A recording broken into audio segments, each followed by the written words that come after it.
La primera notícia sobre la sida es va publicar al diari New York Times el 3 de juliol de 1981, just el mateix any en què es va detectar els primers casos entre la població homosexual dels Estats Units.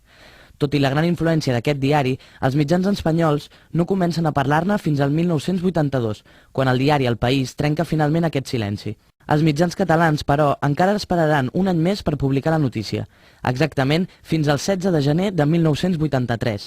La peça, apareguda a La Vanguardia, està signada pel doctor Antoni Salgado, investigador de l'Institut de Recerca de la Vall d'Hebron i aleshores col·laborador habitual del diari.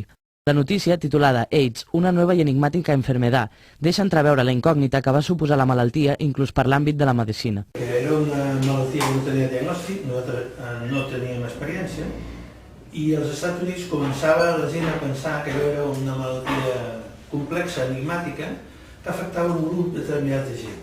Era mortal i ells tenien resposta. I els rècords, o sigui, els registres de les malalties als Estats Units sempre han sigut molt bons.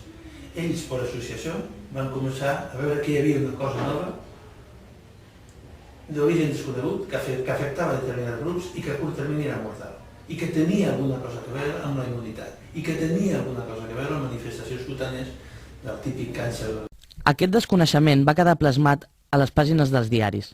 Els titulars a la premsa catalana durant les dècades dels 80 i els 90 mostren el desconcert i el pànic que regnava els primers anys i l'elevada dosi de prejudicis que van arribar a estigmatitzar un sector de la societat. Gais, drogadictes, hemofílics i haitians, primers afectats als Estats Units, eren vistos per la societat com perilloses fonts de contagi. El president de l'associació Gais Positius de Barcelona, Joaquim Roqueta, explica la relació entre la homosexualitat i el tractament de la malaltia als mitjans de comunicació.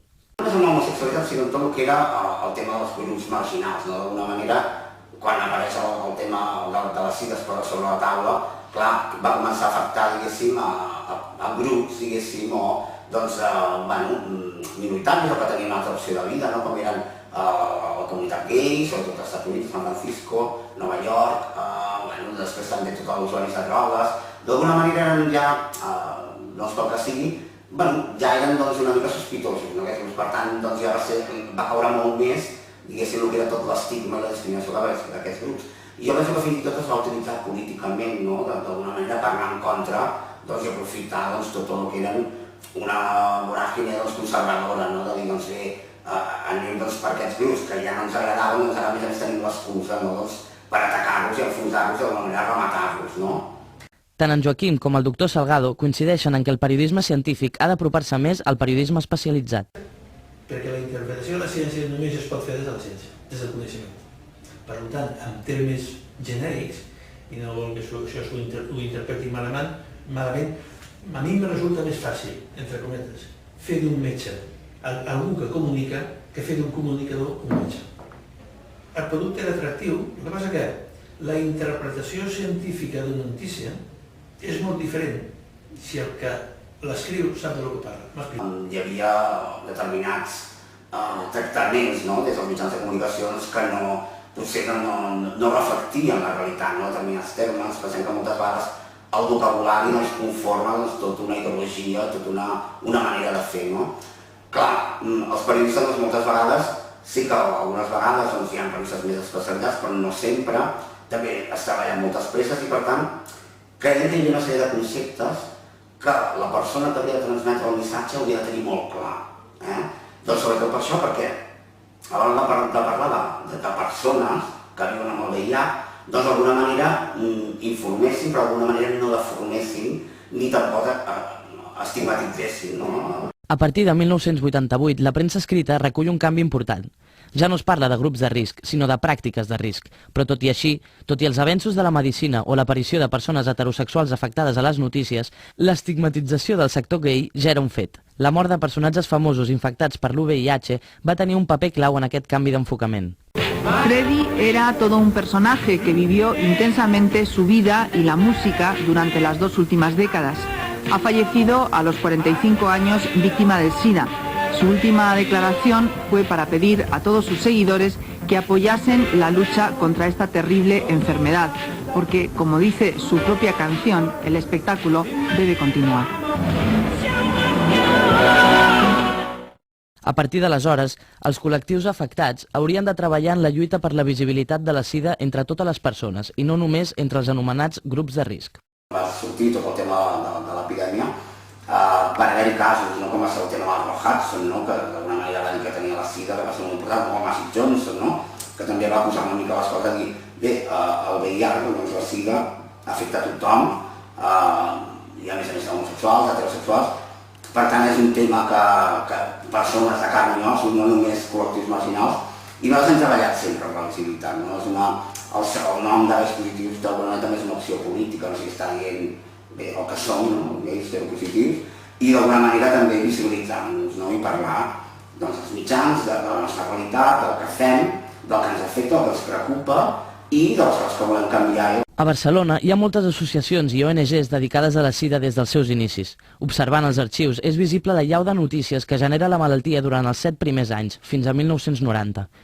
A partir d'aleshores canvia l'estratègia mediàtica i el volum d'informació apareguda.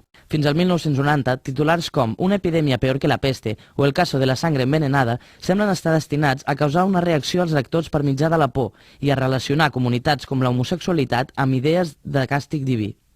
Posteriorment, amb l'aparició dels retrovirals el 1996 i la insistència de les campanyes per la difusió del coneixement sobre la malaltia, la sida va deixar de ser una malaltia aterradora i, per tant, la premsa va perdre un dels seus grans reclams. Quan comença a haver més coneixement, quan ja no es pot començar a teoritzar tant, quan jo dic que és un virus, que és un retrovirus i que es transmet d'aquesta manera, automàticament es desarma la maldat de l'homosexualitat, la maldat dels drogadictes i allò del grup social s'acaba convertint en un factor de risc, no en una penalització per les relacions sexuals, no en una penalització per ser haitià, no en una personalització per ser hemofílic. O sigui, el coneixement desmunta moltes interpretacions fictícies.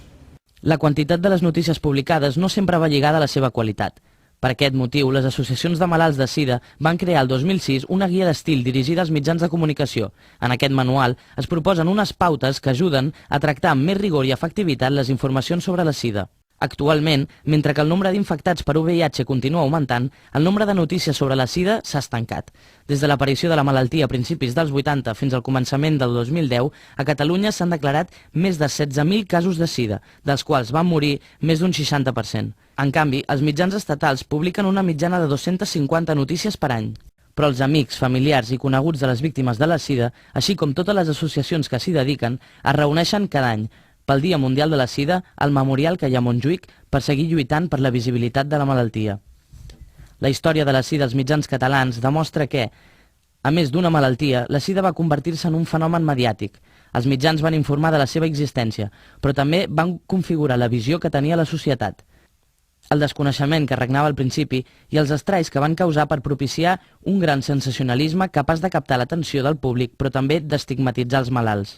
La tasca dels mitjans en el futur haurà de ser normalitzar la sida sense oblidar-la.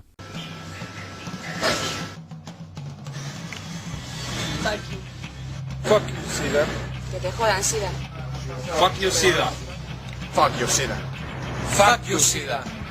Fuck you, sida. Fuck you, sida. Fuck you, sida. Fuck you, sida. Fuck you, sida. Fuck you, sida. Fuck you. Fuck you. Fuck. Fuck you. Fuck you. Fuck you, sida. Fuck.